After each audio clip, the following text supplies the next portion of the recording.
Hello, sports fans, and welcome to The Breakdown with your host, Ben. We are live from Neon Parrot Live at the Majestic Studios here in the lovely city of Abilene, Texas. Thank you, Sam Wolf, for being my producer extraordinaire.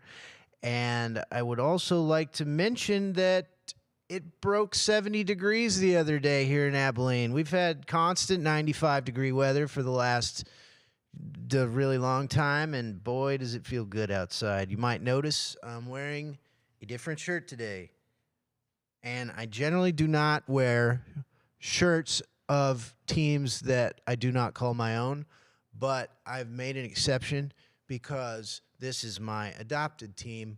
This is my adopted Chicago Bears shirt for you, Jenna, D-Rock, and the infamous superfan, Big Frank.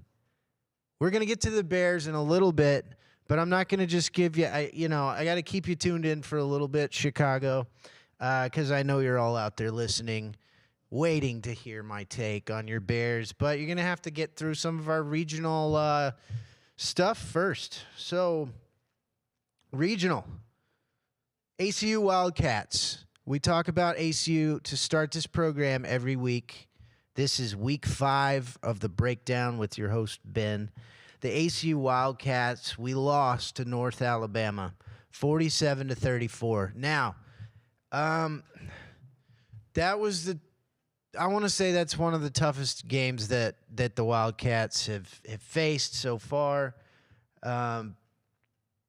They held our boy Maverick MacGyver to 275 yards and 1 touchdown. So that's not great.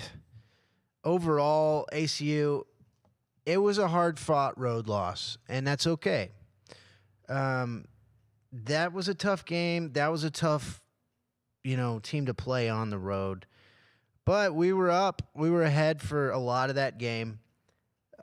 North Bama came from an 8 points down in the late third quarter to close out the victory for the Wildcats.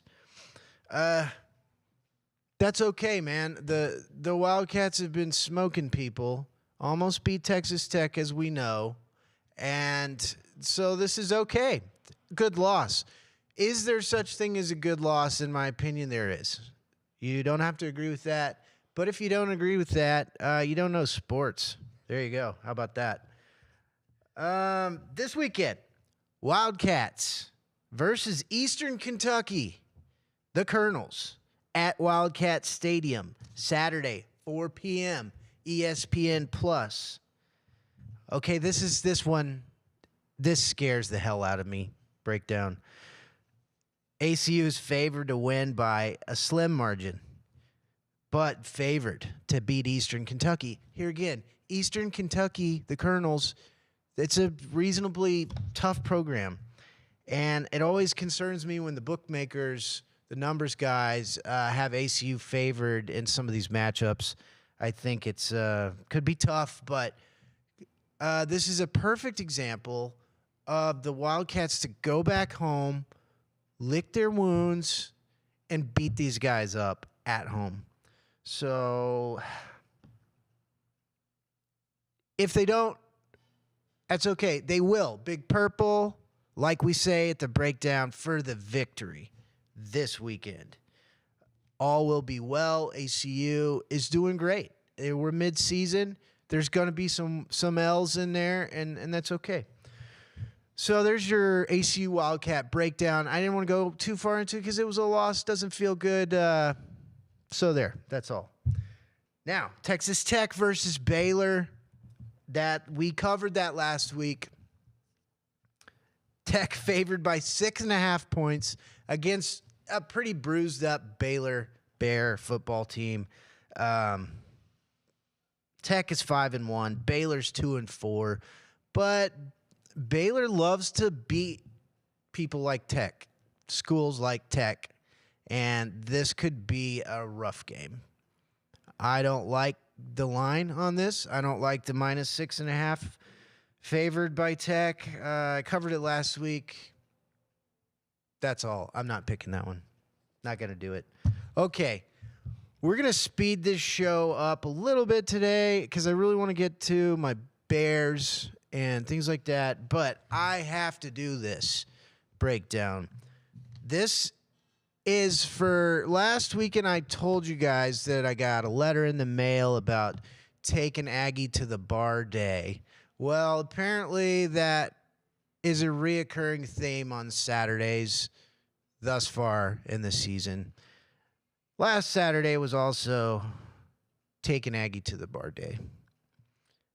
And this Aggie and I watched some other teams lose, and then their rank didn't change but one. Ohio State loses to Oregon, and Ohio State, I believe, is still at number 4. Weird. So I'm going to break this down. Texas A&M. Your boy's boy, Aggies. 5-1, 3-0 in the SEC at Mississippi State this Saturday. Who's 1-5 and 0-3 in the SEC play. The Aggies are coming off a bye week. We talked last week about what might happen to the Dallas Cowboys when the Detroit Lions came off a bye week. I think I was right about that. Bye weeks can be very beneficial to these teams. So, Aggies coming off a bye week, resting up after beating up on Missouri. I think that they got the Aggies at a 15.5-point favorite. The Aggies, guys, y'all need to win by 150 points. I'm not kidding, because we're going to get into why I think you got to beat the crap out of these guys. Oh, man. You better cover the spread, Aggies. You just have to. So 15.5 points for the Aggies. It better be 150. So here's your AP poll, your college football rankings for this week. After people got beat, people that clearly run college football got beat. Here they are. AP poll rankings. Number 1, Texas Longhorns. Number 2, Oregon Ducks. Number 3, Penn State, Nittany Lions. Number 4, Ohio State, who lost to Oregon. Number 5, Georgia. Number 6, Miami. Number 7, Alabama. Number 8, LSU Tigers. Number 9, Iowa State. Number 10, Clemson Tigers. Okay. I was told by another Aggie that they do not care about the rankings until the final week. So that's for you. You know who you are. Number 11, Tennessee Volunteers. Okay. Getting weirder. Number 12, Notre Dame. Number 13, BYU. Or as I like to call Brigham Young, the Sister Wife Express. And finally, number 14, your boys, Texas Aggies. Why? Why 14? That's weird to me. That's weird to me because almost all these other teams have had losses. And Ohio State getting beat by Oregon, in my opinion, that doesn't mean that they just jump up too. There's a conspiracy here. I am your local conspiracy theorist on many levels. I am admittedly so, and this is a real conspiracy. You got a bunch of nerds in charge of the college football poll. The ranking of the college football, Condoleezza Rice, if I'm not mistaken, is part of this. And that's not a joke. I'm serious. So the nerds in charge of the college football ranking system, polling, do not like your Texas Aggies. They got it out for them because you're not the Ohio State University. Get out of here, dude. All right. That is your one segment that you'll probably ever hear from me crying for Texas A&M. That's it. Blake, you're welcome. That's it. All right. Now, This hurts a lot of people. This next one, we're getting into the NFL, which is my favorite. I touch on college football because everybody around here likes college football so much. I got hammered, not drinking hammered, betting hammered on Saturday. Just I got beat so badly that it made me reconsider. I need to go back from $5 bets to $2.50 bets here. Going to the penny slots, folks. Saturday was a rough day. College does that to me, though. I'm a better pro sports bettor than I am a college football bettor.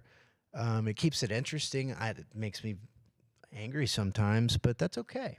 So I just wanted to, the self-deprecation of this program, the breakdown with your sometimes humble host, Ben, knows no bounds because it's funny and I like to make fun of myself and what a crappy bettor I am sometimes. So we get into the NFL now. We got the Dallas Cowboys. There's also something funny that happened with the Cowboys and myself. On this program, when it comes to betting, we fade Ben on his picks. I picked the Lions to win by 3 last week. And then I faded myself and I bet the Cowboys to cover. And the Cowboys got the brakes beat off of them. Lions of Detroit, Motor City, 47 points to 9 points. I lost that one bad, real bad. Man, the Cowboys. So Dan Campbell, coach of the Lions, the kneecap biting, scalp taking alpha dog that he is. He didn't want to just beat them. He wanted to destroy them. He wanted to just snatch the soul out of the Dallas Cowboys. And I think he did that to the fan base for sure. And I'm here to I like to rip on the Cowboys, as I say, but I also don't like it when everybody just goes dark about whoever their team is. Unless your team's the Raiders, go dark. It's bad. It's really bad. But there is definitely, it's time to be concerned. It's time to worry in Dallas. It is. This is not good, as Danny says. So this is a first on this program. I'm going to try to pull up the soundbite real quick. So y'all bear with me. I know you will. Jerry Jones, the owner and general manager of 82 years old, goes on the radio. This is how the Cowboys stay relevant is, they win, but their owner is always a hot take soundbite guy. And he goes on a radio program. 103. Let me look. I'm sorry, guys. 103.5 FM, The Fan. It's a radio program in Dallas. And he goes on here every Tuesday morning, I believe, after whether it's a win or a loss. He goes on and these guys interview him. And, for the most part, they kind of softball question him, but they ask him some pretty significant, important questions. But this time, he did not like it. And he essentially threatens to fire the radio host who does not work for him, who does not work for the Dallas Cowboys. And the audacity of this guy, this old dude that clearly has billions of dollars and thinks he runs the world. Thinks he could fire everybody. But I'm going to try this soundbite right here. Soundbite for you guys. Here we go. I'm going to back it up. Like I said, it's a first for me, so bear with me. Job. Your job isn't to let me go over all the reasons that I did something and I'm sorry that I did it. That's not your job. Well, my job is to ask why. why. A job, or I'll get somebody else to ask these questions, man. Jerry, we're trying to figure out why the team is. I'm not kidding you. I'm not kidding you. You're not going to figure out what the team is doing right or wrong. If you are, or any 5 or 10 like you, you need to come to this meeting I'm going to today. There are 32 teams here. You're geniuses. What is he saying? Jerry, okay. Y'all really think you're going to sit here with a microphone and tell me all of the things that I've done wrong and without going over the rights? Okay. I believe that's it. So Jerry is losing it. He's been losing it for a long time. Best owner in the league, probably, because they're the richest franchise in all of sports in America. So good owner, general manager. He is that position as well, is just god awful. And these radio guys basically kind of said, well, what do you think about this? And that's what he had to say. Thanks for the content, Jerry, from your humble host here in the dusty city of Abilene, Texas, where everything stings, burns, and bites. So we're going to move on. I told you I wasn't going to do it. I wasn't going to talk Jets anymore because they're not relevant, because they're not. Jets lost. Could have told you that one coming. The only reason that I'm mentioning the Jets again is because Davante Adams has been traded to the Jets from my Las Vegas Raiders. And good riddance, Davante. Get out. Go play with your curmudgeonly, angry, blame everybody else Aaron Rodgers that's going to be 41 in December. And whatever. Have fun with that. And it's also funny that Davante had a hamstring injury for like the last 3 weeks. No, he didn't. I hate that. Why don't I just call it what it is? Just say, I don't want to play. I don't want to get hurt right now because I'm getting shopped to be on another team. Just be honest. We all knew you were going. And quite frankly, I think it's going to be hilarious to see how this plays out. It's pretty predictable, I would say. Oh, we got a baby in the audience. Baby Kate. That is so cool. I heard it. I was just focusing in on my camera here, you know. I knew there was something over there. But it's a someone. It is. A little bundle of joy. Anyways, Jets, Raiders, irrelevance. Raiders suck. Jets suck. Jets owner, Woody Johnson. Woody Johnson. This is a quote. Woody Johnson said, well, you know, thinking is overrated. He said that on Sunday after they lost. That's wild. Thinking is overrated. You know, that guy, it's like ready, fire, aim. Ready, fire, aim. That's what it is with Woody Johnson. Idiot. That's fitting. Oh, and then Mark Davis. You're my few of us Las Vegas Raiders. Mark Davis, the bowl-cutted, Dumb and Dumber haircut looking you-know-what, owner of the Vegas Raiders. You should really Google Mark Davis. Look at this guy's haircut. It's not a joke. You really should. I dare you. He says, we traded Davante for Tom Brady because Tom Brady now has a 5% ownership stake in the Las Vegas Raiders as of the other day. What does that mean? I don't know.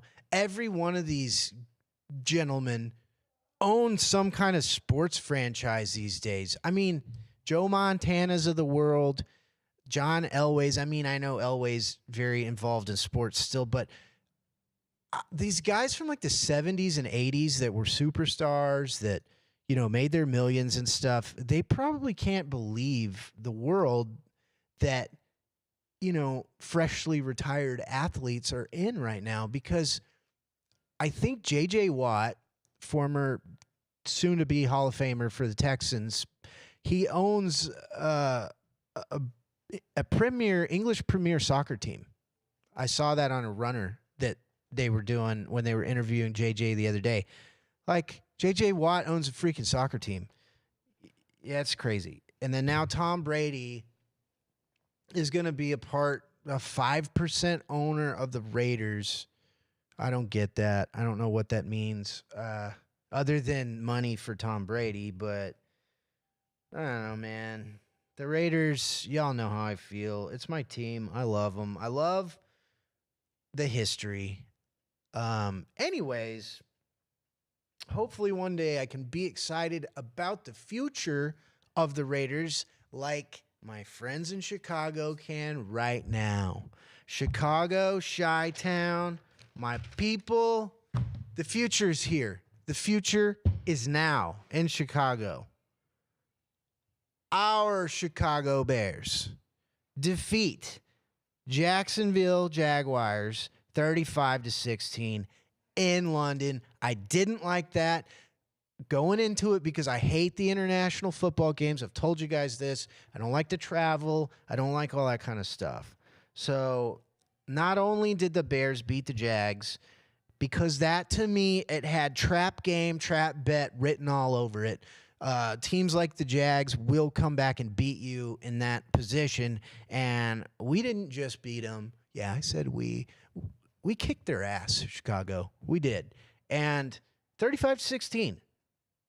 The Atlantic Ocean game. It's not a road game. It's an ocean crossing game. What did I tell you, Chicago? I told you the W, the cover, the Bears, and Caleb Williams, the quarterback. I have been just so excited about his progression this season. And the early days of the season, we were all kind of nervous, like, oh, God, here we go again.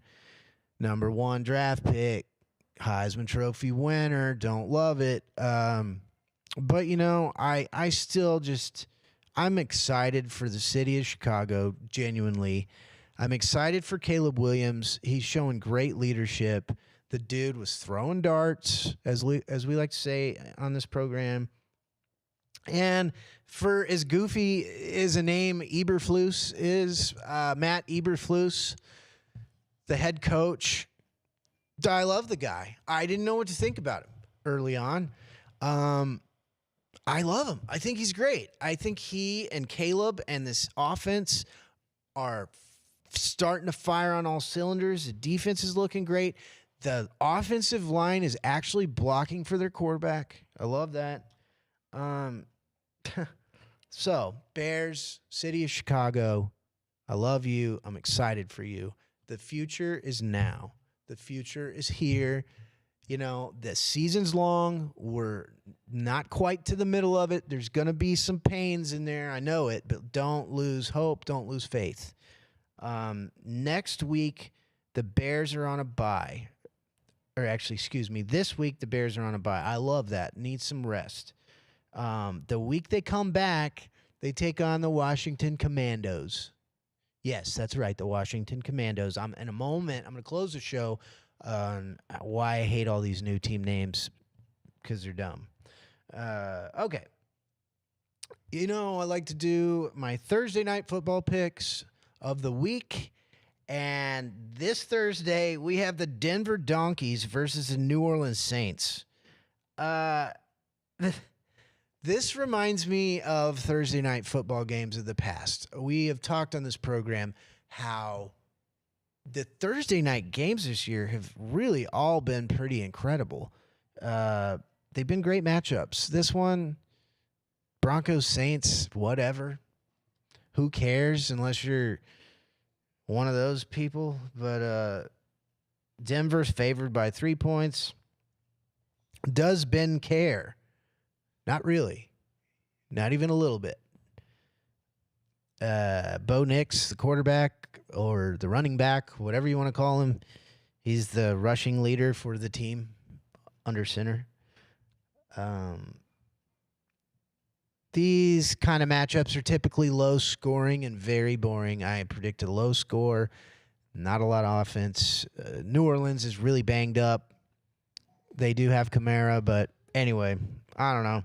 Ben's pick. I'm going to take the points. I don't know if I'm going to take the points. I think that'd be a good call. But I'm going to watch the Boston College game instead of this game because that sounds more interesting. Boston College versus Virginia Tech. And that would be after I watch my boys' JV football game. Go Panthers. Okay. Closing this program down a little bit.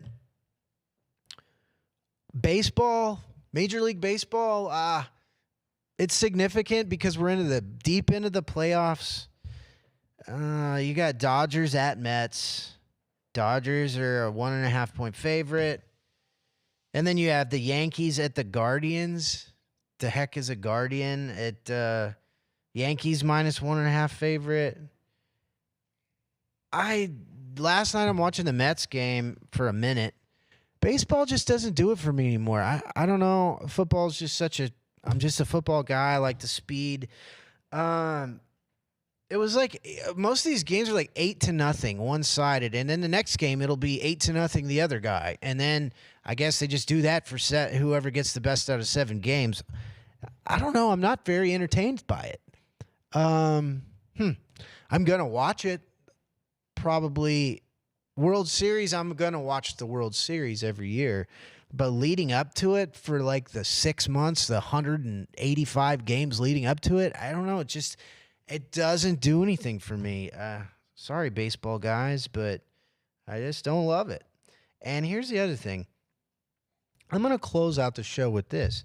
Why do I hate all these new sports franchise names? I don't hate why they changed them. I don't really have a dog in that fight per se, but the Washington Commanders, I'll never call them that. I call them the Commandos because I think it's funny. Because the Commanders is dumb. It sucks. The name sucks. Like, come up with a better name if you're going to change 100 sometimes years of history. Just change the name to something cool. You got the Cleveland Guardians. I don't get it. I don't understand it. It fires me up. Like I said, I don't care that they chose to change the names, but do better. Name it something cool. I think they even polled the citizens of these cities to see what they like the best between like 5 names, and I can't imagine that they're like, yeah, let's go Guardians and Commanders. Sounds good. No, hate that. Okay, let's end on a high note. Chicago Bears, go Bears. I love it. I got my new little I had some fans of the program send me this Walter Payton Funko Pop. And then we got who's this fella? Oh, Mean Joe Green, Steelers. My boys Steelers. So, I got people sending me. I got this Raiders helmet. People are sending me stuff from all over the country, guys. Program's getting real. We're getting some real traction here. Okay, that's all I got. Breakdown. Join us next week. We love you. Thank you for joining the show, and have a great football weekend.